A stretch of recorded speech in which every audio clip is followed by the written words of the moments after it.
தளபதி சென்னின் வாள் அந்த ஆன்மீக சுழலுக்குள் சிக்கிய அந்த நொடியில் அவருக்கு பின்னந்தலையில் ஒரு மரண பயம் ஊடுருவியது.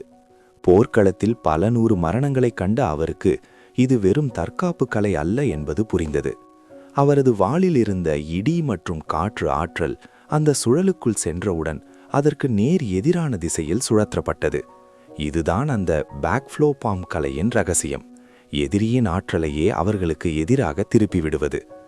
தளபதி சென் உடனடியாக தனது வாளை கைவிட்டுவிட்டு பின்னால் குதிக்க முயன்றார். ஆனால் அந்த சுழலிலிருந்து வெளிப்பட்ட ஈர்ப்பு விசை அவரை விடவில்லை. அடுத்த கணமே ஒரு மாபெரும் வெடிப்பு நிகழ்ந்தது. அந்த வெடிப்பின் அதிர்வில் சென்னின் 2 கைகளும் சல்லடையாக கிழிந்தன. இரத்தம் பீரிட்டு தெறிக்க அவர் கோட்டை சுவரில் மோதி சரிந்தார். அவரது கைகளில் இருந்த தசைகள் எலும்புகளை விட்டு பிரிந்து தொங்கின. ஒரு மாவீரனாக திகழ்ந்த தளபதி சென் இப்போது தன் கைகளை அசைக்கக்கூட முடியாத நிலைக்கு தள்ளப்பட்டார். அவரது வீரர்கள் அலறிக்கொண்டு அவர் அருகே ஓடினர். ஆனால் சென் தனது பார்வையை அந்த மர்ம தலைவன் மீது மட்டுமே வைத்திருந்தார். பேக்ஃப்ளோ பாம், நீ பாவப்பட்ட பிரிவை சேர்ந்தவன் என்று கரகரப்பான குரலில் கூறினார். அந்த கருப்பு உடை தலைவன் லேசாக சிரித்தான். அறிவிருக்கிறது உனக்கு? ஆம், நான் அங்கிருந்துதான் வருகிறேன். பாவப்பட்ட பிரிவு என்பது தண்டனை பெற்றவர்களின் புகலிடம் அல்ல, அது விதியை மாற்றும் வலிமை கொண்டவர்களின் இடம். இன்று இளவரசி பிங்கின் விதி என் கையில் இருக்கிறது என்றான். வெள்ளைப்புலி பேரரசில் பாவப்பட்ட பிரிவு என்ற பெயரை கேட்டாலே அரசாங்கமே நடுங்கும். பல ஆண்டுகளுக்கு முன்பு ஒரு மாபெரும் வம்சம் அவர்களை அழிக்க முயன்றது. அந்த வம்சத்தில் விண்ணுலக சக்கரவர்த்தி நிலை முதியவர்களும் ஆயிரக்கணக்கான திறமையான சீடர்களும் இருந்தனர்.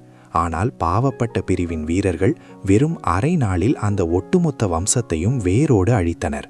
அன்று முதல் இந்த பிரிவினர் எதை தொடுகிறார்களோ அது அழிந்துவிடும் என்பது எழுதப்படாத சட்டமானது. தலைவன் இப்போது மெல்ல இளவரசி பிங்கை நோக்கி நடந்தான்.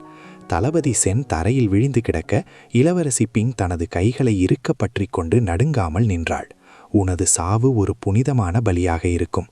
வெள்ளை புலியின் ஆன்மாவை தீண்ட உன்னை போன்ற ஒரு கன்னி தேவை என்று கூறி தனது கையை அவள் தலைக்கு மேல் உயர்த்தினான். அவளது உயிர் பெரிய போகும் அந்த இக்கட்டான வினாடியில் கோட்டை வாசலின் கீழே இருந்து ஒரு அமைதியான குரல் கேட்டது. யாரோ இங்கே ஒரு அழகான பெண்ணை கொல்ல பார்க்கிறார்கள் போலிருக்கிறது, அதுவும் இவ்வளவு அசுத்தமான ஒரு பெயரை வைத்துக்கொண்டு.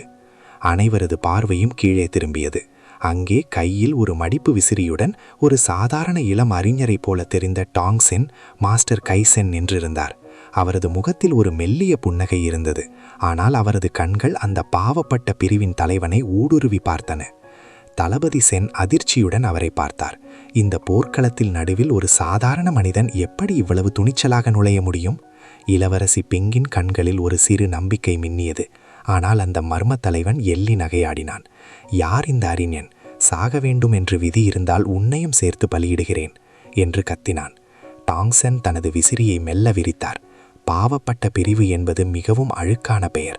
அதை அழித்து விட்டால் என்ன என்று அவர் கேட்ட விதம் அங்கே இருந்த அனைவரையும் உறைய வைத்தது. அந்த ஆன்மீகச் சுழலுக்குள் திரண்டிருந்த ஆற்றல் தளபதி சென்னின் சொந்த வாழ்வீச்சின் வேகத்தையும் எதிரியின் குரூரமான சக்தியையும் ஒன்றாக இணைத்து ஒரு பேரழிவாக மாறியது. தளபதி சென் தனது பல வருட போர்க்கள அனுபவத்தால் ஆபத்தை முன்கூட்டியே உணர்ந்து தனது வாளை திரும்பப் பெற முயன்றார். ஆனால் அந்தச் சுழல் ஒரு கண்ணுக்கு தெரியாத காந்தத்தைப் போல வாளை இறுகப் பற்றி கொண்டது. அதிர்ச்சியில் உறைந்த சென் சிறிதும் யோசிக்காமல் வாளை அங்கேயே விட்டுவிட்டு உயிரை காப்பாற்றிக் கொள்ள பின்னோக்கி பாய்ந்தார். இருந்தும் அவர் தப்பிக்க முடியவில்லை. அந்தச் சுழல் பயங்கரமான சத்தத்துடன் வெடித்து சிதறியது. அந்த அதிர்வலைகளை தடுக்க தளபதி சென் தனது 2 கைகளையும் மார்புக்கு குறுக்கே வைத்து பலமாக தடுத்தார். பூம்! ஒரு செவிடாக்கும் வெடிப்பு சத்தம் அந்த பகுதியையே உலுக்கியது. தளபதி சென் பல 10 அடிகள் பின்னோக்கி சறுக்கிச் சென்றார். அவர் நிலைதடுமாறி நிற்பதற்குள் அவரது வாயிலிருந்து இரத்தம் பீரிட்டு தெறித்தது. அவரது 2 கைகளும் இப்போது பக்கவாட்டில் எந்த அசைவுமின்றி தொங்கிக் கொண்டிருந்தன. அவற்றிலிருந்து இரத்தம் தாரை தாரையாக கொட்டியது. தளபதி என்று எஞ்சியிருந்த வீரர்கள் அலறியபடி அவர் அருகில் ஓடி வந்தனர். அவரது கைகளை பார்த்த அவர்கள் திகிலில் உறைந்தனர். சென்னின் கைகளில் இருந்த தோல் மற்றும் தசைகள் முற்றிலும் சிதைக்கப்பட்டு வெண்மையான எலும்புகள் வெளியே தெரிந்தன. சுருக்கமாகச் சொன்னால் அவரது கைகள் முற்றிலுமாகச் செயலிழந்து போயின. பேக்ஃப்ளோ பாம், நீ பாவப்பட்ட பிரிவை சேர்ந்தவன் என்று சென் மெல்ல தலையை நிமிர்த்தி நம்பிக்கையற்ற கண்களுடன் கூறினார். அந்த கருப்பு உடை தலைவன் கண்களில் ஒரு மெல்லிய ஆச்சரியம் மின்னியது. ஓ, கூர்மையான கண்கள்! எனது பேக்ஃப்ளோ பாம் கலையை நீ அடையாளம் கண்டுவிட்டாய். குறைந்தபட்சம் உண்மையை அறிந்து சாகப் போகிறாய், அதுவே உனக்கு பெருமை என்றான் அலட்சியமாக. அவனது அடையாளம் அம்பலமான போதிலும் அவன் சிறிதும் கவலைப்படவில்லை. ஏனெனில் அவன் பார்வையில் தளபதி சென் ஏற்கனவே ஒரு பிணம். தளபதி சென்னின் இதயம் கனமானது.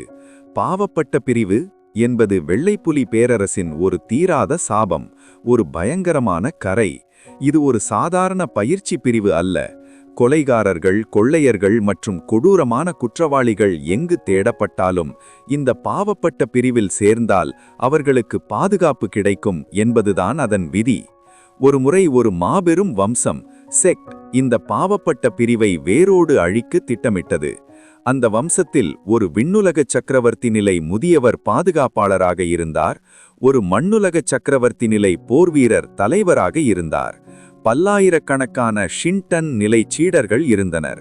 அத்தகைய ஒரு பிரம்மாண்டமான படை எந்த ஒரு நிலப்பரப்பையும் ஆக்கிரமிக்கும் வல்லமை கொண்டது. ஆனால் போர் தொடங்கிய வெறும் அரை மணி நேரத்தில் அந்த மாபெரும் வம்சத்தின் படைகள் சுக்குநூறாக உடைக்கப்பட்டன. அடுத்த அரை நாளில் அந்த வம்சத்தில் இருந்த ஒரு எறும்பை கூட மிஞ்சவிடாமல் பாவப்பட்ட பிரிவு துடைத்தெரிக்கப்பட்டது. அத்தகைய ஒரு பயங்கரமான அமைப்பை சேர்ந்தவன் இப்போது இளவரசி பிங்கின் உயிரை குறிவைத்து நிற்கிறான். தலைவன் இப்போது மெல்ல இளவரசி பிங்கை நோக்கி நடந்தான். தளபதி சென் கைகள் சிதைந்த நிலையில் தரையில் கிடக்க எஞ்சியிருந்த வீரர்கள் மரண பயத்தில் நடுங்கினர். இளவரசி, உங்கள் தற்காப்பு அரண் இப்போது உடைந்துவிட்டது. இனி உங்களை காப்பாற்ற யாருமில்லை என்று கூறி தனது கையை ஓங்கி அவளது தலையை நோக்கி வீசினான். அவளது உயிர் பிரியப் போகும் அந்த இக்கட்டான வினாடியில் கோட்டை வாசலின் கீழே இருந்து ஒரு அமைதியான குரல் கேட்டது. பாவப்பட்ட பிரிவா? பெயரே கொஞ்சம் அசுத்தமாக இருக்கிறதே, யாராவது அந்த பெயரை மாற்றக்கூடாதா? அனைவரது பார்வையும் கீழே திரும்பியது. அங்கே ஒரு மடிப்பு விசனனுடன் ஒரு சாதாரண அறிஞலைப் போல தெரிந்த டாங்சென், மாஸ்டர் கைச்சென் நின்றார். வெள்ளைப்புலி பேரரசில் பாவப்பட்ட பிரிவு என்ற பெயரை கேட்டால் அழுங்குழந்தை கூட அச்சத்தில் வாயை மூடிக்கொள்ளும்.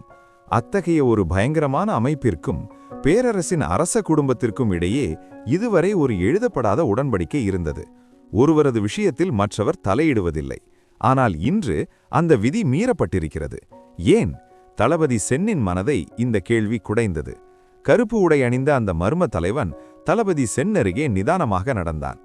நேரம் முடிந்துவிட்டது, உன்னை உன் கல்லறைக்கு அனுப்ப வேண்டிய தருணம் இது என்று கூறி தனது கையை உயர்த்தினான். சென்னின் கைகள் சிதைந்திருந்ததால் அவரால் தற்காப்பு கூட செய்ய முடியவில்லை. மரணத்தை எதிர்நோக்கி அவர் கண்கள் மூடிய தருணத்தில் ஒரு மென்மையான உருவம் அவரை தாண்டி முன்னால் வந்து நின்றது. இளவரசி என்று அலறினார் சென். போதும் என்று அமைதியாக கூறினாள் இளவரசி பிங்.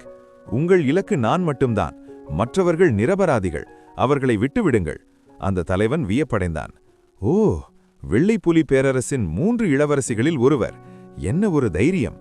நான் லூக் வாங், உனது துணிச்சலை மதிக்கிறேன். ஆனால் துரதிருஷ்டவசமாக உங்கள் அனைவரையும் கொல்ல வேண்டும் என்பதுதான் எனக்கு இட்ட கட்டளை. எனவே உனது கோரிக்கையை என்னால் நிறைவேற்ற முடியாது என்று கூறி தனது உள்ளங்கையில் ஆற்றலை திரட்டினான். இளவரசி பிங்கின் கண்களில் ஒரு கணம் விரக்தி மின்னியது. ஆனால் அந்த இக்கட்டான வினாடியில் ஒரு அமைதியான குரல் போர்க்களத்தின் இரைச்சலை மீறி ஒலித்தது. நீ வெள்ளைப்புலி பேரரசின் இளவரசியா? அத்தியாயம் 289. நான் ஹாப்பி பிரின்ஸ். அந்த வார்த்தைகள் மிகவும் நிதானமாக சொல்லப்பட்டன. ஆனால் லூக் வாங்கிற்கு அவை காதுக்கு அருகில் இடி முழங்கியது போல இருந்தன.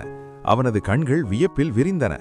ஏனெனில் அவனுக்கு தெரியாமலேயே அவன் கண்ணிமைக்கும் நேரத்தில் இளவரசி பிங்கின் அருகில் ஒரு அறிஞரை போன்ற உருவம் வந்து நின்றிருந்தது. சுற்றிலும் 100 கணக்கான திறமையான கொலையாளிகள் காவல் காக்கும்போது இந்த மனிதன் எப்படி யாருக்கும் தெரியாமல் உள்ளே நுழைந்தான்? லூக் வாங்கின் முதுகெலும்பில் ஒரு நடுக்கம் பரவியது.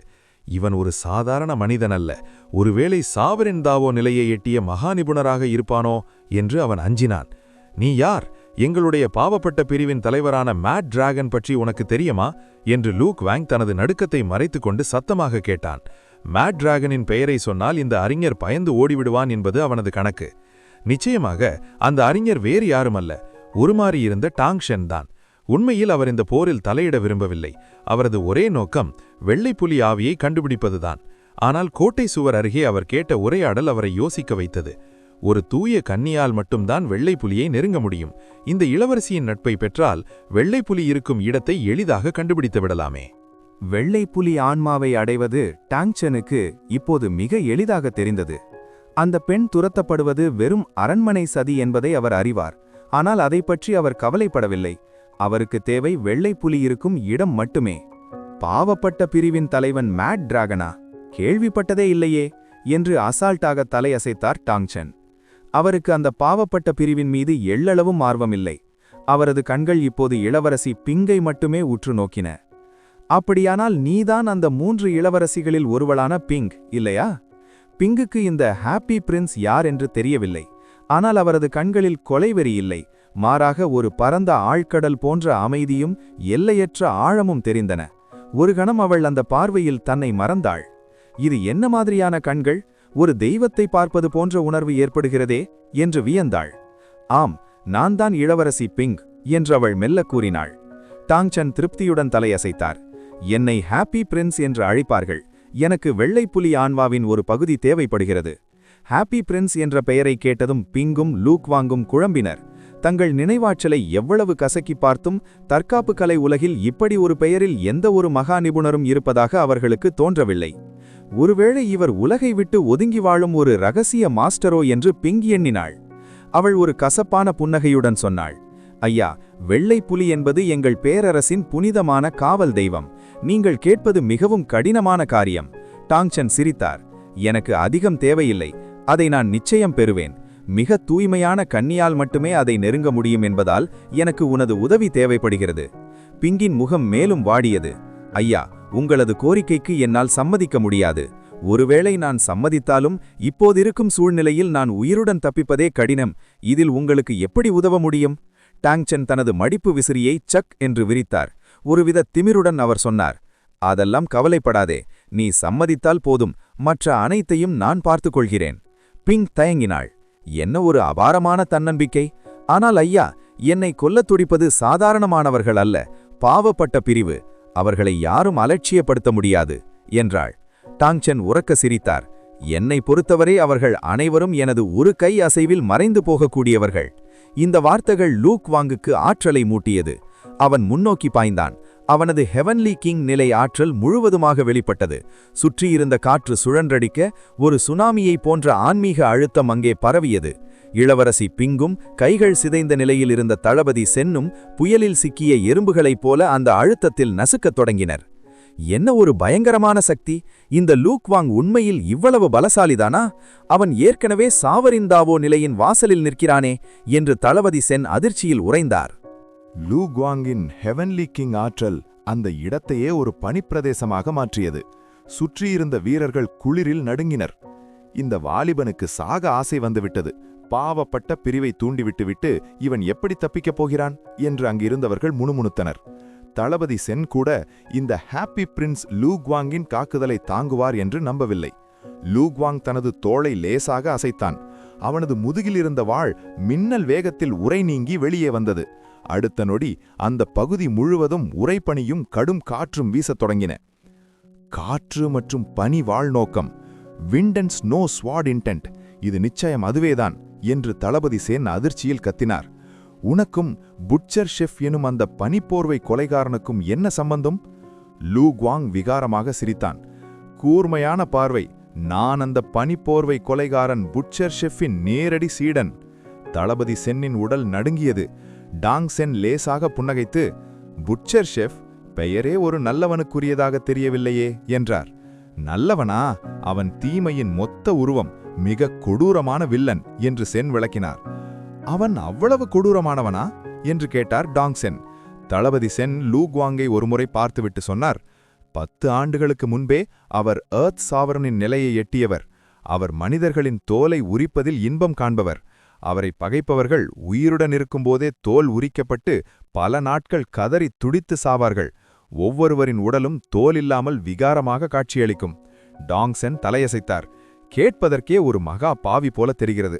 இப்படிப்பட்டவன் உலகில் இருப்பது பேரழிவு. இவனை அழிப்பதே நல்லது. இந்த வார்த்தையை கேட்டதும் சென்னின் முகம் வெளுத்து போனது. அழிப்பதா? 10 ஆண்டுகளுக்கு முன்பு வெள்ளைப்புலி பேரரசின் 4 பெரிய வம்சங்கள் ஒன்றிமிந்து இவனை கொல்ல முயன்றன.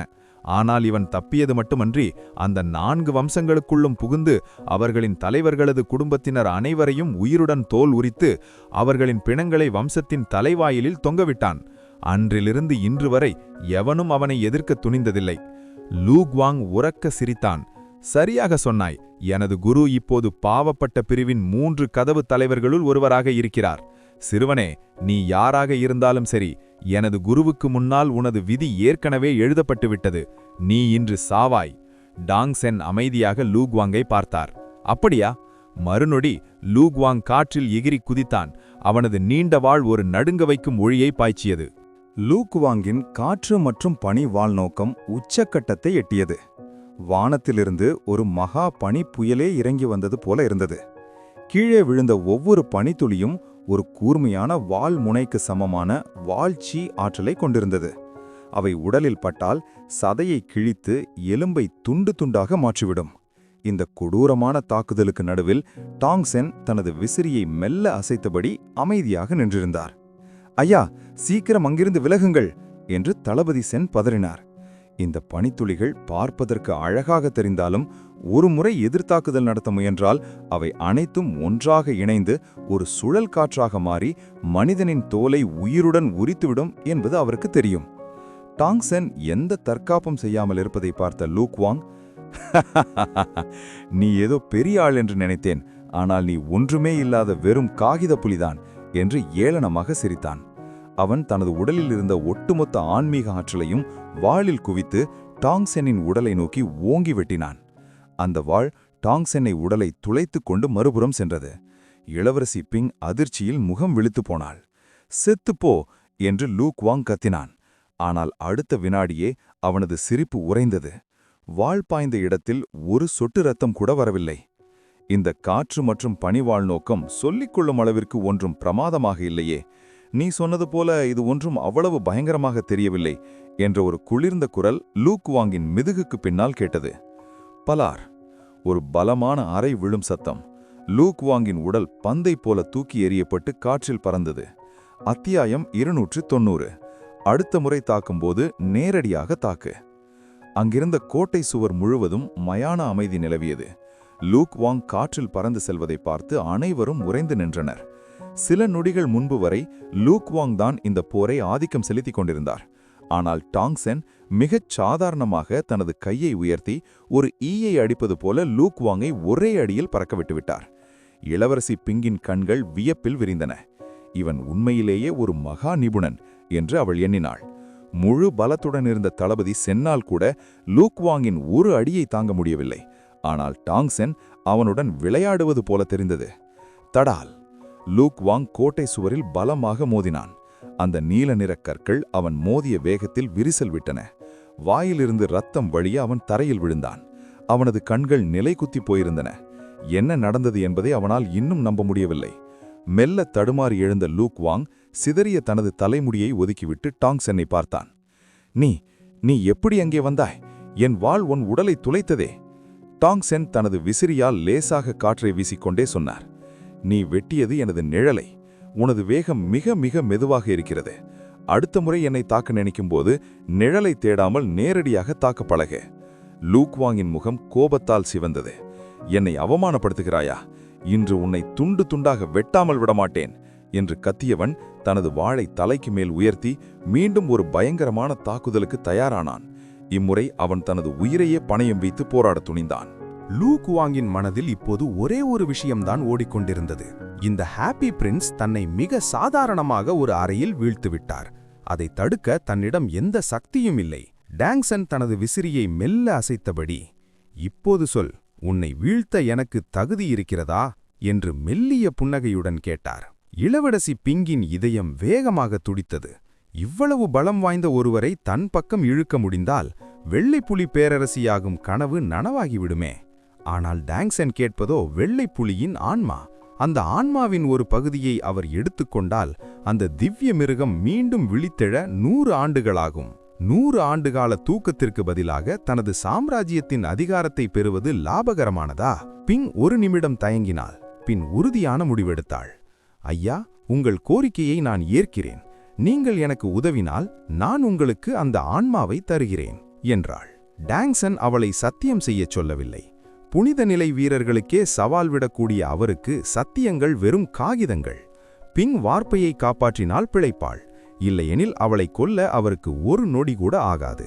இந்த இடம் நாற்றமடிக்கிறது, நாம் கிளம்பலாம் என்று சிரித்தபடி கூறினார். அவர்கள் நகரத் தொடங்கிய போது அங்கிருந்த பாவப்பட்ட பிரிவின் கொலையாளிகள் பயத்தில் பின்வாங்கினர். லூக் வாங்கையே ஒரு அறையில் பறக்க விட்டவருக்கு முன்னால் தாங்கள் வெறும் எறும்புகள் என்பதை அவர்கள் உணர்ந்தனர்.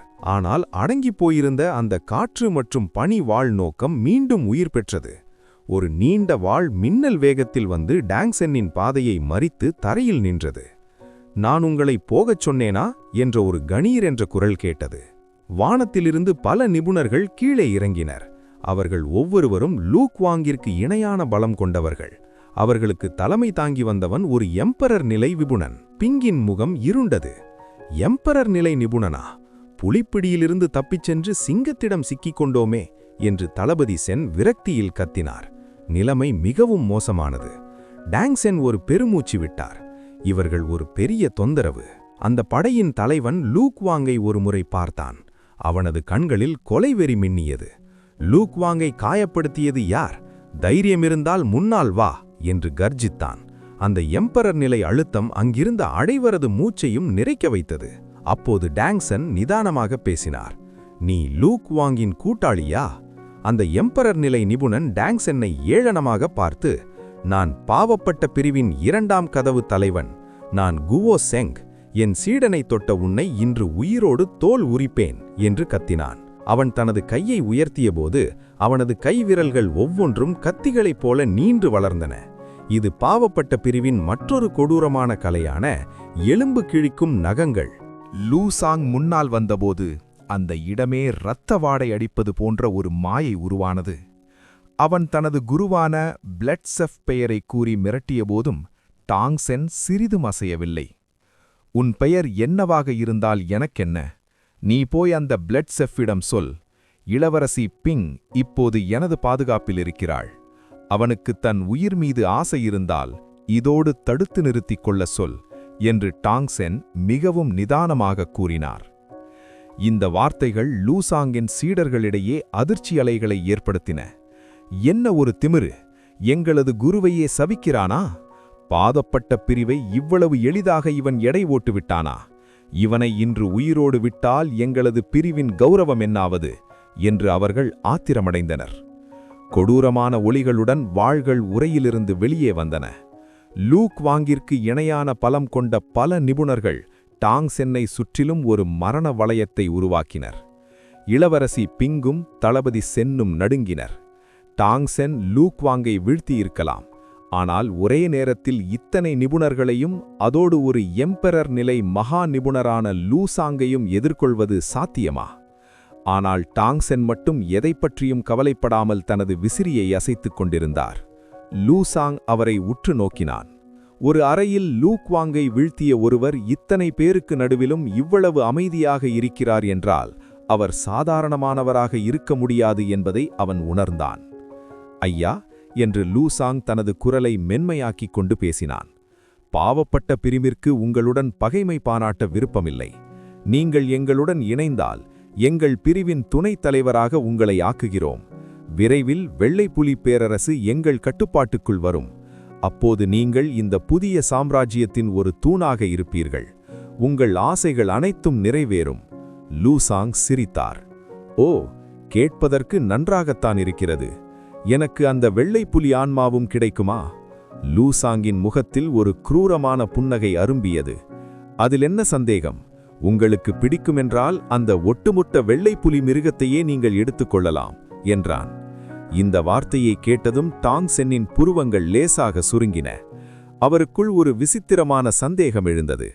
வெள்ளைப்புலி பேரரசின் மிக உயரிய சொத்தே அந்த வெள்ளைப்புலி திவ்ய மிருகம்தான். ஆனால் லூசாங் அதை இவ்வளவு அலட்சியமாக தூக்கிக் கொடுக்கிறான் என்றால் இந்த பாவப்பட்ட பிரிவின் உண்மையான நோக்கம் என்ன? அவர்களுக்கு வெள்ளை புலியை விட மேலான ஒன்று இங்கே கிடைக்கப் போகிறதா? டாங்சென் மௌனமாக இருப்பதை பார்த்த லூசாங் தனது சீடர்களுக்கு ரகசியமாக சைகை காட்டிக்கொண்டே அவருக்கு இன்னும் நெருக்கமாக வந்தான். ஐயா, உங்கள் நிலையை எட்ட நீங்கள் எவ்வளவு கஷ்டப்பட்டிருப்பீர்கள் என்று எனக்கு தெரியும். எங்களுடன் இணையுங்கள் என்று அவன் பேசிக் கொண்டிருக்கும்போதே அவனது கைகள் மறைமுகமாக ஒரு தாக்குதலுக்கு தயாரான. லூசாங் பேச பேச அவனது தந்திரமான கண்கள் மின்னின. ஐயா, நீங்கள் பாவப்பட்ட பிரிவில் சேர்ந்தால் எந்த கட்டுப்பாடும் இருக்காது, வளங்கள் கொட்டும். உங்களுக்கு இளவரசி பிங் மீது ஆசை இருந்தால் அவளையும் உங்களுக்கே தருகிறோம். அவளை அனுபவித்துவிட்டு பிறகு கொன்றுவிடுங்கள் என்று கூறிக்கொண்டே டாங்சனிடமிருந்து வெறும் 10 அடி தொலைவிற்கு நெருங்கி வந்தான். ஒரு எம்பரர் நிலை நிபுணருக்கு இந்த தூரம் என்பது கண்ணிமைக்கும் நேரமாகும். ஐயா, உங்கள் முடிவு என்ன என்று லூசாங் ஆவலோடு கேட்டான். டாங்சன் மெல்ல சிரித்தார்.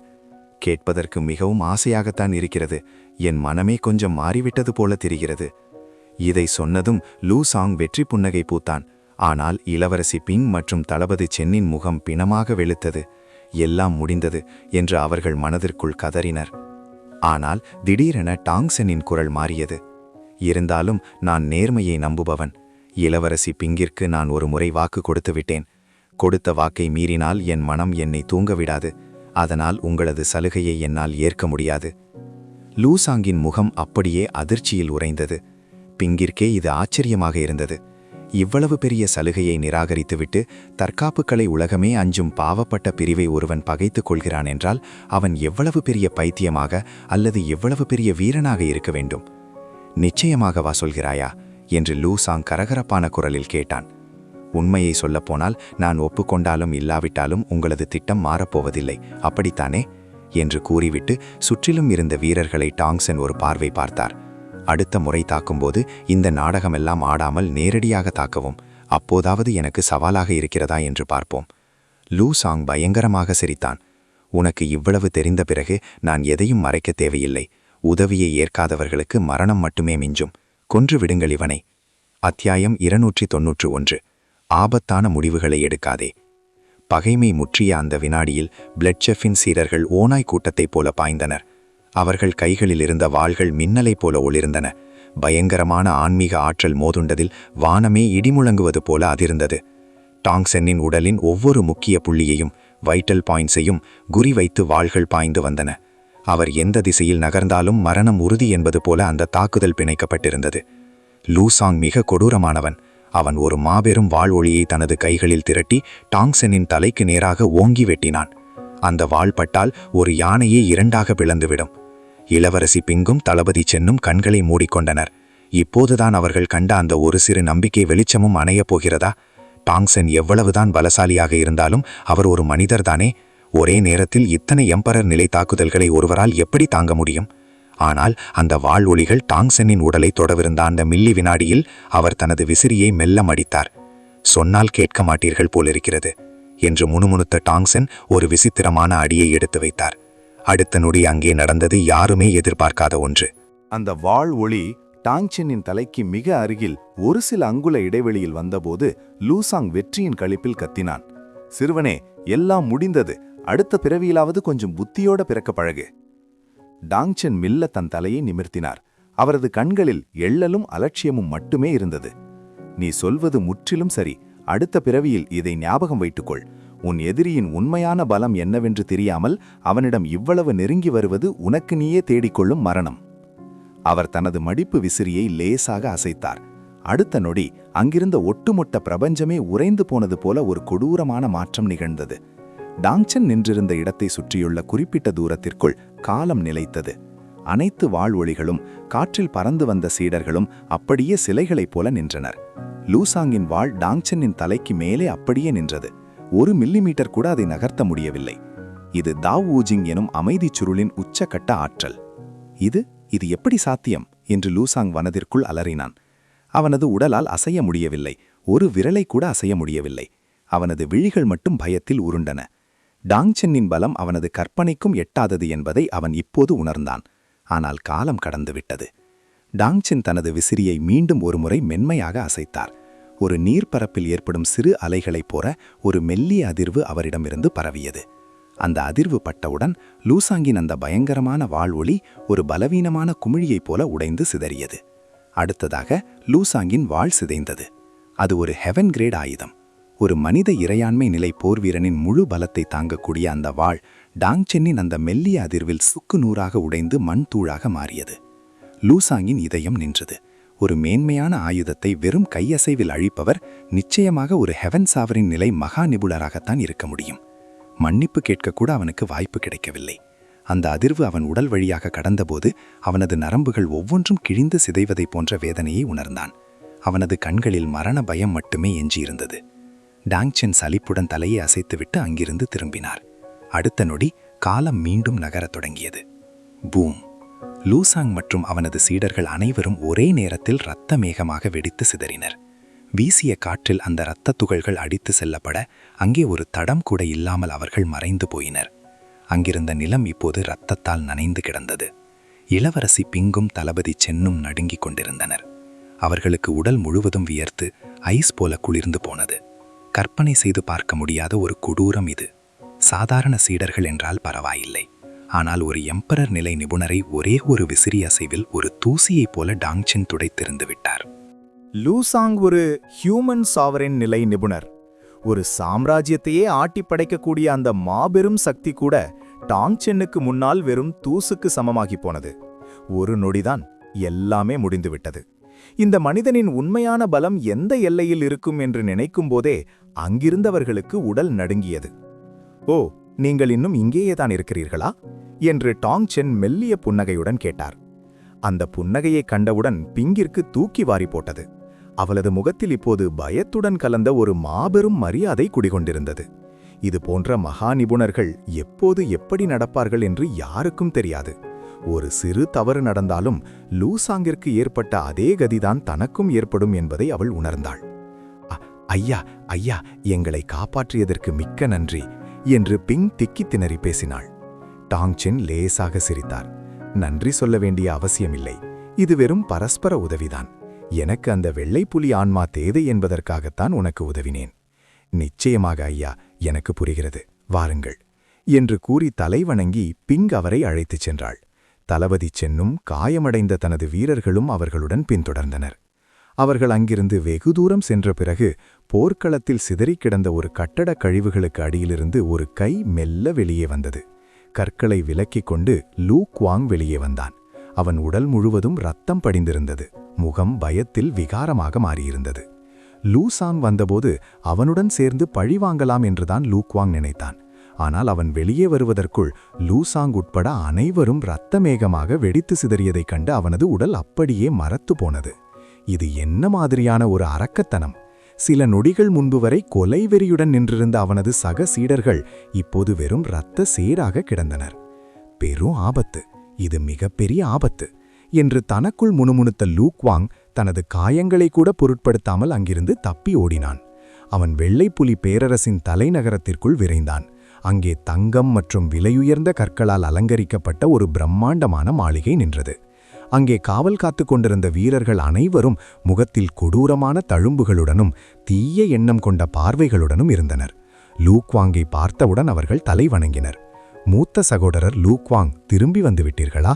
வழக்கமாக அவர்களுக்கு புன்னகையுடன் பதிலளிக்கும் லூ குவாங் இன்று ஒரு பைத்தியக்காரனைப் போல தடுமாறி ஓடினான். அங்கிருந்த வீரர்கள் திகைத்தனர். லூ குவாங்கிற்கு என்ன ஆச்சு? நேற்றிரவு ஏதோ ஒரு அழகையுடன் அதிக நேரம் செலவழித்துவிட்டு மூளை குழம்பி விட்டாரா என்று ஒருவன் கேலி செய்தான். இல்லை, அவன் உடல் முழுவதும் இரத்தம் இருப்பதை பார். யாரோ ஒரு பலமான எதிரியை சந்தித்திருக்கிறான். பலமான எதிரியா?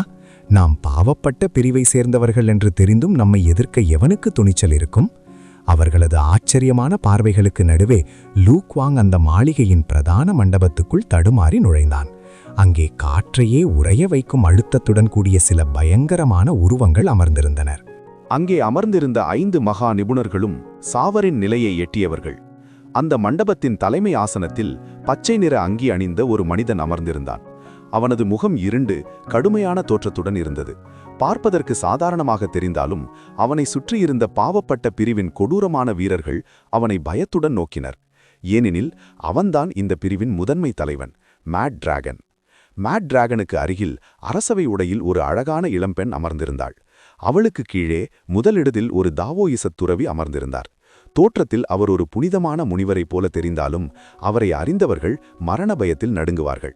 அவர்தான் இந்த பிரிவின் 2ஆம் நிலை தலைவரான தாவோயிஸ்ட் வேனம். ஆரம்பத்தில் ஒரு புகழ்பெற்ற தாவோ வம்சத்தில் தூய்மையான தற்காப்பு கலைகளை பயின்றவர் அவர். ஆனால் ஒரு கட்டத்தில் விஷம் மற்றும் நச்சுக்களை பற்றிய ஆய்வில் அவர் கவனம் திரும்பியது. அந்த வம்சத்தினர் இதை ஒரு இழிவான செயலாக கருதி அவரை தடுக்க முயன்றனர். அன்றிரவே அந்த துறவி நச்சுப்புகையை வெளியிட்டு தனது சக சீடர்களில் பாதியை துடிக்க துடிக்க கொன்றார். தப்பி ஓடியவர்களும் சில நாட்களில் அந்த விஷத்தின் வீரியத்தால் அலறிக்கொண்டே உயிர்விட்டனர். இந்த செயல் உலகையே அதிர வைத்தது. பல வம்சங்கள் ஒன்றிணைந்து இவரை வேட்டையாட முயன்றன. ஆனால் அவர் தனது விஷக்கலையால் பலரை வீழ்த்திவிட்டு இந்த பாவப்பட்ட பிரிவில் அடைக்கலம் புகுந்து அதன் 2ஆம் தலைவரானார். அத்தியாயம் 292. பாவப்பட்ட பிரிவின் மேட் டிராகன் மற்றும் பைமே. அந்த விஷத்துறவிக்கு நேரெதிரே ஒரு குண்டான எண்ணெய் வடியும் முகம் கொண்ட மனிதன் கையில் ஒரு பெரிய வெட்டுக்கத்தியுடன் அமர்ந்திருந்தார். பார்த்தால் ஒரு சமையல்காரனைப் போல தெரிந்தான். அவன்தான் பிளட் ஷெஃப். அவனுக்கு அருகில் ஒரு குள்ளமான மனிதன் கருப்பு அங்கிக்குள் தன்னை மறைத்துக் கொண்டு அமர்ந்திருந்தான். அவனது கண்கள் மற்றும் கைகள் மட்டுமே வெளியே தெரிந்தன. விரல் நுனியில் 2 வீசு கத்திகள் இடைவிடாது சுழண்டு கொண்டிருந்தன. இவன் பெயர் சி யூன்சி. மறைமுக ஆயுதங்களை பயன்படுத்துவதிலும் மின்னல் வேக நகர்வுகளிலும் இவன் ஒரு நிபுணன். சி யூன்சிக்கு எதிராக ஒரு மொட்டை தலை ராட்சசன் அமர்ந்திருந்தான். சட்டை அணியாத அவனது முதுகில் 2 விகாரமான நீண்ட வாள்கள் உரையிடப்பட்டிருந்தன. அவனது ஒற்றை கண் பார்ப்பவர்களை உறைய வைக்கும். அவன்தான் 5 தலைவர்களில் இறுதியானவன். டியூவல் பிளேட்ஸ் ஒன் ஐ டிராகன். பெயருக்கு ஏற்றவாறு அவன் ஒரு கண்ணை இழந்திருந்தாலும் வாழ்வீச்சில் அவன் ஒரு மகா நிபுணன். ஒரு பெரும் புயலுக்கு நடுவில் அவன் வாழ்வீசினால் அவன் உடலில் ஒரு மழைத்துளி கூட படாது. அந்த அளவிற்கு அவனது வேகம் அபாரமானது.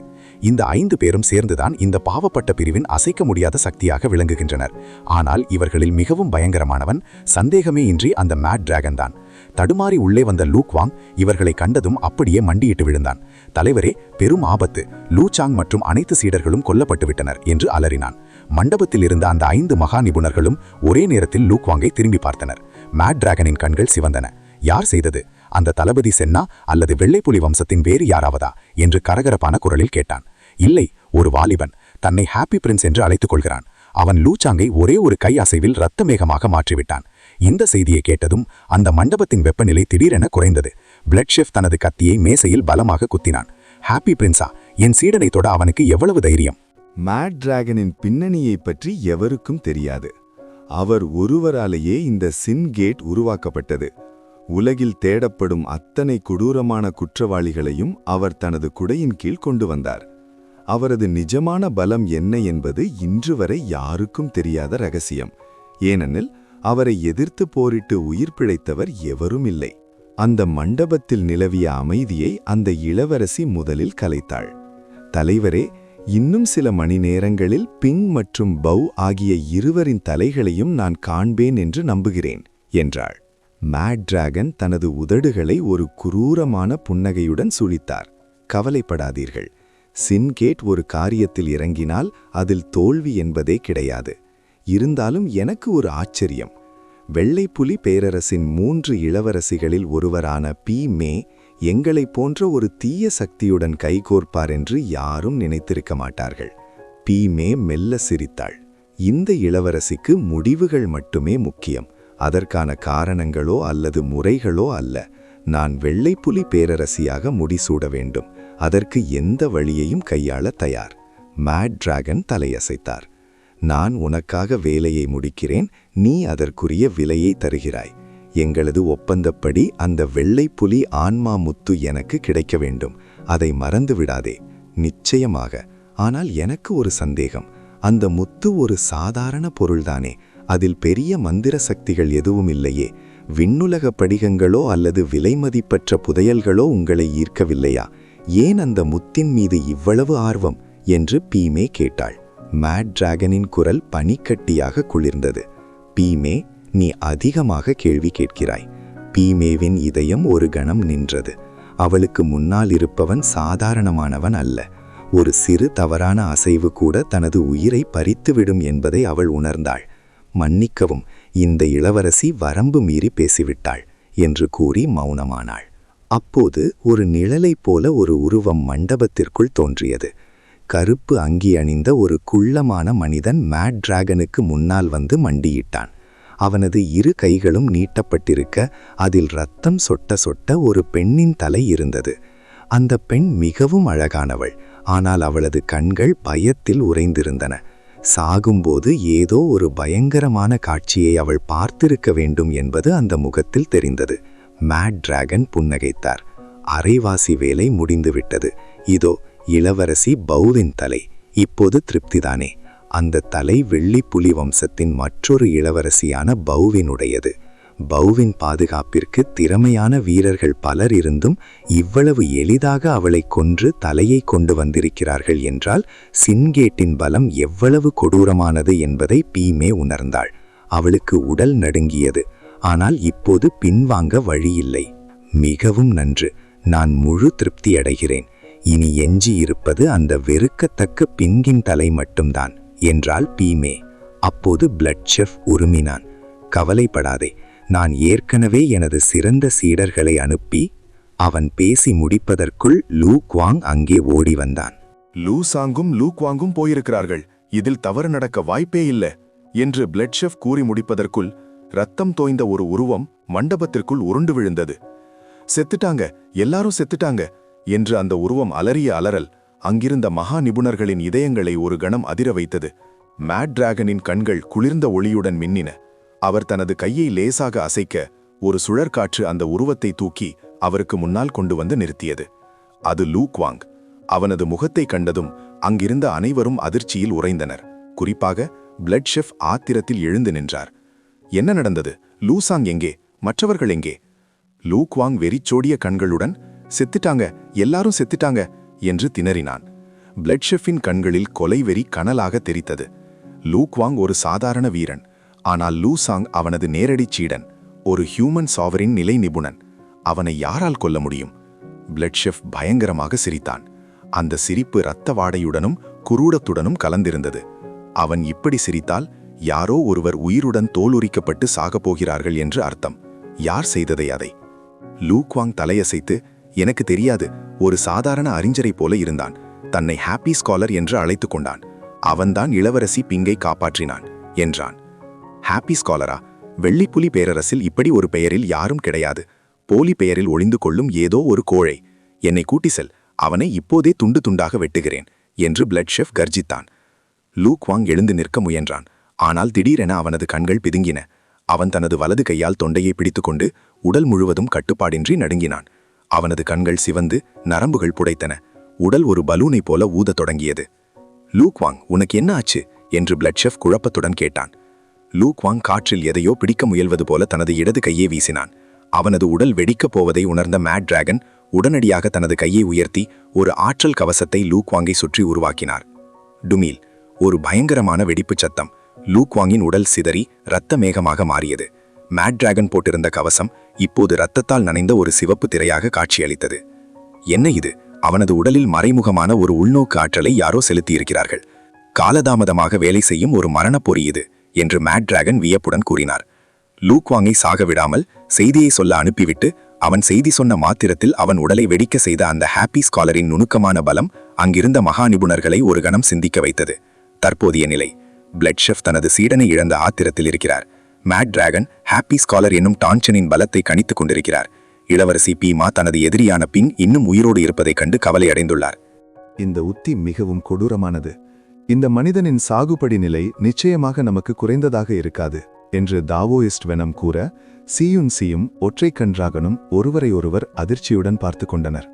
டாங்சன் அடித்த அந்த ஒரு அறை லூகுவாங்கை தூக்கி எறிந்தது மட்டுமல்லாமல் அவனது உடலின் ஆழத்தில் ஒரு இரகசிய ஆற்றலை விதைத்திருந்தது. அதுவும் சரியாக இவர்கள் முன்னிலையில் இருக்கும்போது அந்த ஆற்றல் வெடித்திருப்பது டாங்சனின் துல்லியமான கணக்கீட்டை காட்டியது. இது வெறும் பலமல்ல, இது ஒரு பயங்கரமான கலை. பிளட் செஃப் தனது மாபெரும் வெட்டுக்கத்தியை உயர்த்தி காற்றில் வீசினான். அவனது கண்கள் இரத்த சிவப்பாக மாறின. அவனது அத்தனை சீடர்களும் 10 ஆண்டு கால உழைப்பும் ஒரே ஒரு வாலிபனால் சில நிமிடங்களில் துடைத்தெறியப்பட்டுவிட்டன. அவனை கொல்வேன் என்று கத்திய பிளட் செஃப் தரை அதிர பாய்ந்து மண்டபத்தை விட்டு வெளியேறினான். மேட் டிராகன் அவனை தடுக்கவில்லை. ஒரு நிமிடம் கழித்து மேட் டிராகன் தனது மரணத்தை போன்ற கண்களை உயர்த்தினார். வெள்ளைப்புலி பேரரசுக்கு அழைக்கப்படாத விருந்தாளி ஒருவன் வந்திருக்கிறான் போலிருக்கிறது என்று கூறியவர் மெல்ல எழுந்தார்.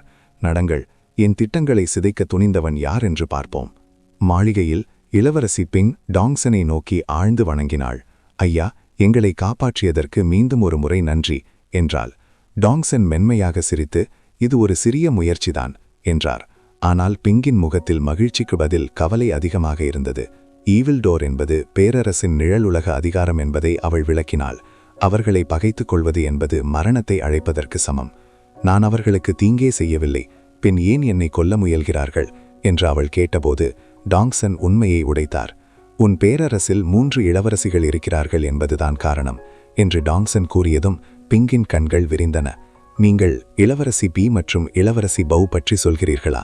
அது சாத்தியமில்லை என்று அவள் பதறினாள். ஆனால் டாங்சன் மிக நிதானமாக சொன்னார், விசித்திரமாக தெரியவில்லையா? உன்னை எல்லையிலேயே ஈவில் டோர் தாக்கியிருக்கிறது. ஆனால் உன் பேரரசின் வீரர்கள் ஏன் வரவில்லை? உங்கள் மூதாதையரை தவிர இராணுவத்தை நிறுத்த உனக்கும் உன் சகோதரிகளுக்கும் மட்டுமே அதிகாரம் உண்டு. பவ் ஏற்கனவே கொல்லப்பட்டிருக்கலாம், அல்லது உன் சகோதரிகளில் ஒருவர் இந்த சதிக்கு தலைமை தாங்கியிருக்கலாம். சரியாக அந்த வினாடியில் ஒரு பயங்கரமான ஆன்மீக ஆற்றல் மாளிகையை நோக்கி வருவதை டாங்சன் உணர்ந்தார். பழிவாங்குதல் இவ்வளவு சீக்கிரம் வரும் என்று நினைக்கவில்லை. ஈவில் டோர் உண்மையிலேயே வேகமானது என்று கூறிய அடுத்த நொடி அவர் அங்கிருந்து மறைந்தார். மாளிகையின் கூரையை பிளந்து கொண்டு பிளட் செஃப் உள்ளே குதித்தார். எங்கே அந்த வாலிபன்? என் சீடர்களின் இரத்தத்திற்கு பதிலாக அவன் உடலை துண்டு துண்டாக வெட்டுவேன் என்று கர்ஜித்தார். அவரது கையில் இருந்த அந்த மாபெரும் கத்தி இரத்த ஒளியை பாய்ச்சியது. டாங்சன் மாளிகைக்கு வெளியே காற்றில் மிதந்தபடி காட்சியளித்தார். சமையல்காரரே, உன் கத்தி மிகவும் மழுங்கியிருக்கிறது. அதை எப்படி பயன்படுத்த வேண்டும் என்று நான் உனக்கு காட்டட்டுமா என்று கேட்டு தனது விசிறியை விரித்தார். வெள்ளைப்புலி பேரரசின் இராணுவ படைகள் எங்கே? எல்லைச் சாவடியில் இவ்வளவு பெரிய போர் நடந்தும் அரச வீரர்கள் ஏன் வரவில்லை? டாங்சென்னின் இந்த கேள்வி இளவரசி பிங்கின் மூளையை சுத்தியலால் அடிப்பது போல இருந்தது. எல்லைச் சாவடியில் சண்டை தொடங்கி நீண்ட நேரமாகியும் அருகில் இருக்கும் தலைநகரிலிருந்து ஒரு வீரர் கூட வரவில்லை என்பது சாதாரணமான விஷயமல்ல. பேரரசில் ஒரு இராணுவ தடையை ஏற்படுத்த 4 பேரால் மட்டுமே முடியும். முதலாவதாக வெள்ளைப்புலி மூதாதையர் பாஹு ஆன்செஸ்டர். அவர் பேரரசின் மூத்த அதிகாரி, மகா நிபுணர். ஆனால் அவர் உள்நாட்டு சண்டைகளில் தலையிட மாட்டார். மற்ற மூவர் அந்த 3 இளவரசிகள். அவர்கள் ஒவ்வொருவரிடமும் இராணுவத்தை கட்டுப்படுத்தும் இளவரசி முத்திரை இருந்தது. அப்படியானால் இளவரசி பீமை அல்லது இளவரசி போ, இவர்களில் ஒருவர்தான் இந்த சதிக்கு பின்னால் இருக்க வேண்டும் என்பது உறுதியானது. சரியாக அந்த நேரத்தில் தளபதி சென் மூச்சிறைக்க உள்ளே ஓடி வந்தார். பேரழிவு இளவரசி போ படுகொலை செய்யப்பட்டார், அவரது தலை துண்டிக்கப்பட்டு எடுத்து செல்லப்பட்டது என்று அவர் அலறினார். பிங் அப்படியே உறைந்து போனாள். நேற்று வரை நகமும் சதையுமாக இருந்த சகோதரிகளில் ஒருவர் மரணம், இன்னொருவர் துரோகம். இதை அவளால் நம்பவே முடியவில்லை. இளவரசி போவை நோக்கி வீசப்பட்ட ஆயுதங்கள், துருவி எரியும் கத்திகள். இது ஈவில் டோர் அமைப்பின் 4ஆம் கதவு தலைவன் சியின் கீழ் உள்ள கொலையாளிகளின் வேலை என்று சென் மேலும் அதிர்ச்சியூட்டினார். டாங்சென் அமைதியாக இதை கேட்டுக்கொண்டிருந்தார். விஷயம் இப்போது மிகவும் எளிதாகிவிட்டது என்று அவர் மெல்ல சிரித்தார். பீமைதான் ஈவில் டோர் அமைப்புடன் கைகோர்த்து தனது மற்ற 2 சகோதரிகளையும் ஒழிக்க திட்டமிட்டுள்ளார் என்பது இப்போது அப்பட்டமாக தெரிந்தது. திடீரென டாங்சென்னின் புருவங்கள் சுருங்கின. விண்வெளியை கிழித்து கொண்டு ஒரு பயங்கரமான ஆற்றல் மின்னல் வேகத்தில் அந்த மாளிகையை நோக்கி வருவதை அவர் உணர்ந்தார். பழிவாங்குதல் இவ்வளவு சீக்கிரம் வரும் என்று எதிர்பார்க்கவில்லை.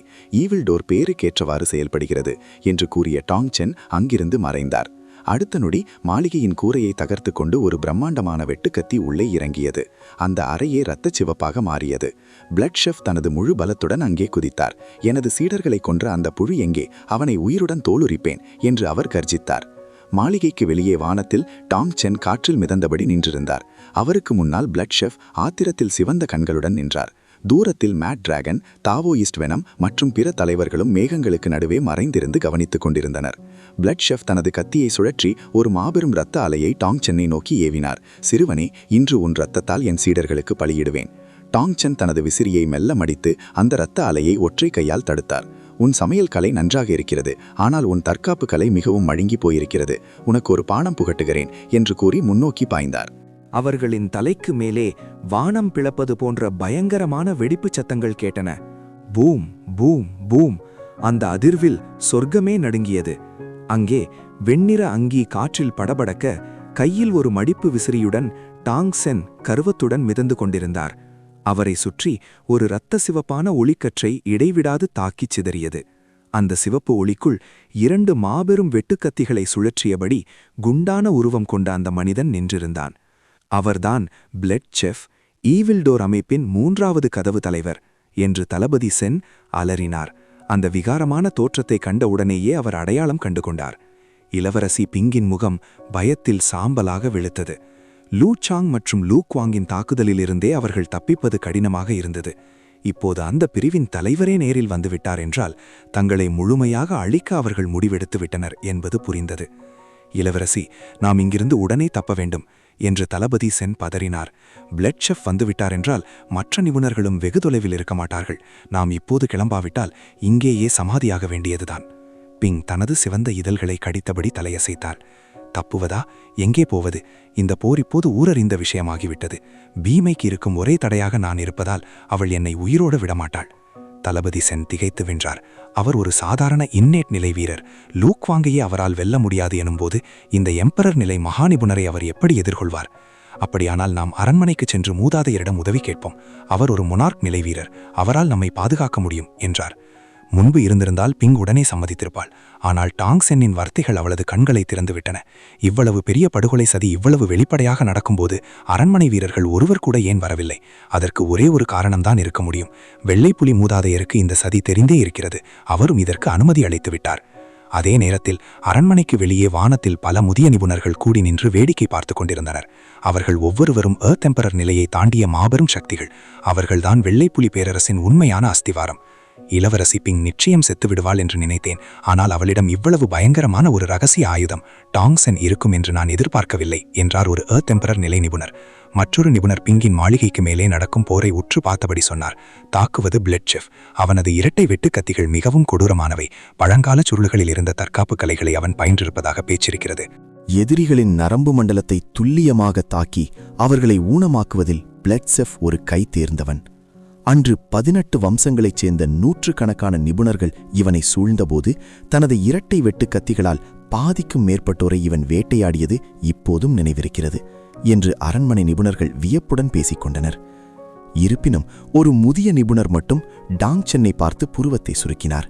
அந்த வெண்ணிற அங்கி அணிந்த மனிதனின் அமைதி, அது இயலாமையால் வந்ததா அல்லது அதீத தன்னம்பிக்கையா? இரண்டிற்கும் வித்தியாசம் மிக பெரியது. Boom boom boom. ஹஹா, இந்த சமையல்காரனின் இரட்டை கத்திகளுக்கு முன்னால் நடுங்கி சாவு என்று பிளட் ஷெஃப் வெறித்தனமாக கர்ஜித்தான். அவனது கத்திகள் ஒளியின் அடுக்குகளாக சுழன்று டாங் சென்னின் உடலை நோக்கி பாய்ந்தன. ஆனால் டாங் சென் வெறும் புன்னகையுடன் நின்றிருந்தார். எவ்வளவு கொடூரமான தாக்குதல்கள் வந்தாலும் ஒரு கத்தி கூட அவரது உடலை நெருங்க முடியவில்லை. அவரது தற்காப்பு ஆற்றல் ஒரு கண்ணுக்கு தெரியாத கவசமாக அவரை சுற்றி நின்றது. டாங் சென்னின் ஒவ்வொரு அசைவும் இப்போது ஒரு மகா நிபுணரின் பக்குவத்தையும் எல்லையற்ற சக்தியையும் கொண்டிருந்தது. ஒரு ஊதுவத்தி எரியும் கால அளவு முடிந்தது. பிளட் ஷெஃப்பின் முகம் மாறியது. பரவாயில்லை, நல்ல பலம்தான். அதனால்தான் லூசாங்கை உன்னால் வீழ்த்த முடிந்தது போலிருக்கிறது என்றான். டாங் சென் லேசாக சிரித்தார். என்னை பற்றி அவ்வளவு கேவலமாகவா நினைத்தாய்? உன் சீடர்களை கொல்வது எனக்கொரு பெரிய விஷயமே அல்ல. அவர்கள் வெறும் குப்பைகள். வாயை மூடு என்று ஆத்திரத்தில் கத்தினான் பிளட் ஷெஃப். இதுவரை நான் வெறும் ஒத்திகைதான் பார்த்தேன். இனிமேல்தான் உண்மையான ஆட்டம் தொடங்கப் போகிறது. அத்தியாயம் 294. ஆவி இரத்த மிருகத்தை முத்திரையிடுதல். உன்னை 3 நகர்வுகளில் கொன்று முடிப்பேன் என்று டாங் சென் அறிவித்தார். இளவரசி பிங்கின் மாளிகைக்கு மேலே இருவரும் நேருக்கு நேர் நின்றனர். ஒரு பக்கம் அமைதியும் வசீகரமும் நிறைந்த டாங் சென், மறுபக்கம் வானையே இரத்த நிறமாக மாற்றும் கொலை வெறியுடன் பிளட் ஷெஃப். சிறுவனே, என் சீடனை நீ கொன்றபோதே உனக்கு சரணடையும் வாய்ப்பு பறிபோய்விட்டது என்று பிளட் ஷெஃப் விஷத்தை கக்குவது போல கூறினான். சரணடைவதா? டாங் சென் உறக்க சிரித்தார். தற்காப்பு கலை உலகில் அவர் பயணம் செய்ய தொடங்கியது முதல் அந்த வார்த்தை அவரது அகராதியிலேயே இல்லை. இந்த சின்கேட் உறுப்பினர்கள் அனைவரும் இரத்தத்தில் ஊறிய பாவிகள். உன்னை 3 அடிகளில் நான் கொல்லவில்லை என்றால் நானே இங்கேயே தற்கொலை செய்து கொள்கிறேன். டாங் சென்னின் இந்த சவால் அங்கிருந்த அனைவரையும் அதிர வைத்தது. ஒரு எம்பரர் நிலை நிபுணரை 3 அடிகளில் வீழ்த்துவது சாத்தியமா? டாங் சென் தனது விசிறியை மெல்ல மடித்தார். அவரது விரல்கள் ஒரு விசித்திரமான முத்திரையை உருவாக்கின. முதல் அடி என்று அவர் முணுமுணுத்தபோது சுற்றியிருந்த காற்று அப்படியே உறைந்து போனது. டாங் சென்னின் அந்த சவால் அங்கிருந்த அனைவரையும் உறைந்து போக செய்தது. ஒரு எம்பரர் நிலை நிபுணரை 3 அடிகளில் வீழ்த்துவதா? பிளட் ஷெஃப்பின் கண்கள் ஒரு பாம்பின் கண்களைப் போல கூர்மையடைந்தன. வழக்கமாக இப்படி யாராவது சவால் விட்டால் அவன் ஆத்திரத்தில் வெடித்திருப்பான். ஆனால் இப்போது அவனுக்குள் ஒரு விசித்திரமான நடுக்கம் ஏற்பட்டது. டாங் சென்னின் அந்த அமைதி அவனுக்கு ஒரு எச்சரிக்கையை தந்தது. பல தசாப்தங்களாக போர்க்களங்களைக் கண்ட பிளட் ஷெஃப் இதுபோன்ற ஒரு வீரனை இதற்கு முன் பார்த்ததே இல்லை. அதே நேரத்தில் 1000 அடி தொலைவில் மேட் டிராகன், குவாங் லாங் மற்றும் அவரது சீடர்கள் தோன்றினர். எங்கிருந்து வந்தான் இந்த வாலிபன், இவ்வளவு திமிரா என்று மேட் டிராகன் யோசித்தார். இவனுக்கு பிளட் ஷெஃப்பின் பலம் தெரியவில்லை என்று சி யுன்சி ஏளனமாக சிரித்தான். ஒற்றை கண் டிராகனோ, மிகவும் நல்லது, பிளட் ஷெஃப்பின் மாட்டை பிளக்கும் கத்தி கிளீவிங் தி ஆக்ஸ் பிளேட் கலையை பார்த்து பல காலமாகிறது. இந்த சிறுவன் அதற்கு நல்ல இரையாவான் என்று குரூரமாக கூறினான். இளவரசி பி மேவின் கண்கள் மட்டும் இளவரசி பிங்கின் மீது இருந்தது. இந்த போரின் முடிவில் பிங்கையும் சேர்த்து தீர்த்து கட்ட அவள் துடித்துக் கொண்டிருந்தாள். அரண்மனை மாடங்களில் இருந்த நிபுணர்களும் இந்த போரை பற்றி விவாதித்தனர். இந்த வாலிபன் முட்டாள்தனமாக பிளட் ஷெஃப்பை எதிர்க்கிறான். இளமை திமிருக்கு அவன் தனது உயிரையே விலையாக கொடுக்கப் போகிறான் என்று பலர் எள்ளி நகையாடினர். ஆனால் அங்கிருந்த அயன் வாங் என்ற முதியவர் மட்டும் மாறுபட்ட கருத்தை கொண்டிருந்தார். அந்த அறிஞரின் தன்னம்பிக்கையை பார்த்தால் அவரிடம் ஏதோ ஒரு பயங்கரமான ரகசிய ஆயுதம் இருப்பதாக தோன்றுகிறது என்றார். வாங், காயம் பட்டதில் உன் புத்தி தடுமாறிவிட்டதா? அவனிடம் பிளட் ஷெஃப்பை வீழ்த்த என்ன இருக்கிறது என்று மற்றவர்கள் அவரை பார்த்து கேலி செய்தனர். அயன் வாங் வெள்ளை புலி பேரரசின் வலிமை மிக்க அயன் வம்சத்தைச் சேர்ந்தவர். அங்கிருந்த பல நிபுணர்களும் வெவ்வேறு வம்சங்களைச் சேர்ந்த மேதைகள் மற்றும் பெரியவர்கள். பிளட் ஷெஃப் தனது இரட்டை வெட்டு கத்திகளை சுழற்றத் தொடங்கினான். அவனது கத்திகளிலிருந்து வெளிப்பட்ட இரத்த சிவப்பான ஒளி வானத்தையே மறைத்தது. 3 அடிகளா? முதல் அடியிலேயே உன்னை சிதைக்கிறேன் என்று கர்ஜித்துக் கொண்டு அவன் முன்னோக்கி பாய்ந்தான். டாங் சென் தனது விசிறியை மெல்ல அசைத்தார். முதல் அடி என்று அவர் மெல்லிய குரலில் சொன்னபோது அவரது உடலை சுற்றி ஒரு பொன்னிற ஒளி உருவானது. அயன் வாங் தனது குடும்பத்தை பாதுகாப்பதற்காகவே வெள்ளைப்புலி அரண்மனையில் ஒரு கௌரவ பாதுகாவலராக சேர்ந்தவர். கருப்பு ஆமை பேரரசின் ஒரு வலிமையான வம்சத்திடம் போரிட்டு தனது வம்சம் நலிவடைந்த நிலையில் கடுமையான காயங்களுடன் இங்கு தஞ்சம் புகுந்திருந்தார்.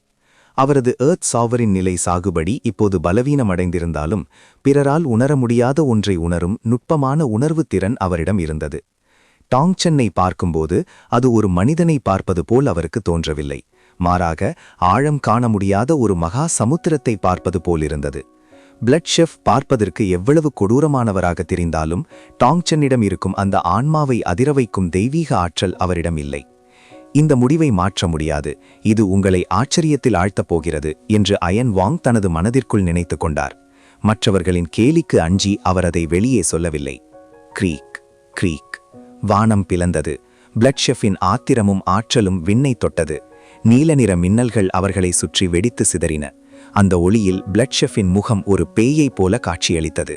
ஹே ஹே சிறுவனே, என்னை 3 அடிகளில் கொன்றுவிடுவேன் என்று சொன்ன முதல் ஆள் நீதான் என்று கூறிய பிளட் ஷெஃப் தனது இரட்டை வெட்டு கத்திகளை நாக்கால் நக்கினான். அந்த கத்திகள் ஆரம்பத்தில் சிவப்பு நிறம் அல்ல. அவன் கொன்று குவித்த ஆயிரக்கணக்கான உயிர்களின் இரத்தத்தை உறிஞ்சி இப்போது அவை இரத்தச் சிவப்பாக மாறியிருந்தன. அவனது கொலைவெறிக்கு ஏற்ப அந்த கத்திகளும் இப்போது உருமாறத் தொடங்கின. Bus bus bus. அந்த இரட்டை கத்திகளிலிருந்து இரத்தச் சிவப்பு நிற ஆவி வெளியேறி காற்றில் 2 விகாரமான இரத்த மிருகங்களாக உருவெடுத்தன. அவற்றின் நகங்கள் கத்திகளை விட கூர்மையாக மின்னின. ஆத்மாக்களை சீல் வைக்கும் கருவி என்று டாங் சென் மெல்லிய குரலில் சொன்னார். அந்த மிருகங்கள் சாதாரணமை அல்ல. அவை கொல்லப்பட்ட மகா நிபுணர்களின் ஆவிகளை தனது கத்திகளுக்குள் அடக்கி வைத்து உருவாக்கப்பட்டவை. முதலடி இரத்தக்கடல் வேட்டை என்று பிளட் ஷெஃப் கர்ச்சித்தான். அந்த 2 இரத்த மிருகங்களும் மின்னல் வேகத்தில் டாங் சென்னை நோக்கி பாய்ந்தன. டாங் சென் தனது விசிறியை இன்னும் விரித்து கூட பார்க்கவில்லை. முதலடி என்று நான் சொன்னது நீ என்னை அணுகுவதற்கு முன்பே முடிந்துவிடும் என்று கூறியவர் தனது இடது கை விரல்களை காற்றில் லேசாக சுடுக்கினார். இரத்தம் தோய்ந்த அந்த கொடூரமான ஆயுதங்களைக் கண்ட டாங் சென்னின் முகம் சற்றே சுருங்கியது. சீலிங் ஸ்பிரிட் டூல்ஸ் என்பது மிகவும் கீழ்த்தரமான ஒரு கலை. ஒரு மிருகத்தின் ஆன்மாவை வலுக்கட்டாயமாக பிடுங்கி ஆயுதத்திற்குள் அடைத்து பல்லாயிரக்கணக்கான மக்களின் இரத்தத்தை அதற்கு உணவாக அளித்து வளர்க்கப்படும் ஒரு சாபமிட்ட கலை இது.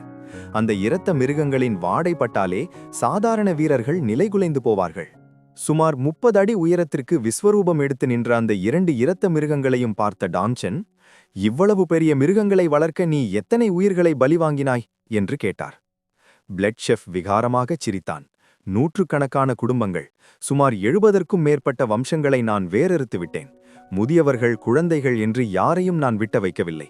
அனைவரையும் உயிருடன் தோல் உரித்து தசை துண்டுகளாக வெட்டி என் மிருகங்களுக்கு உணவளித்தேன் என்று பைத்தியக்காரத்தனமாக கத்தினான். டாங் சென் தலையசைத்தார். இப்படி ஒருவன் இந்த உலகிற்கு ஒரு சாபக்கேடு. உனக்கு மரணம் மட்டுமே சரியான தண்டனை.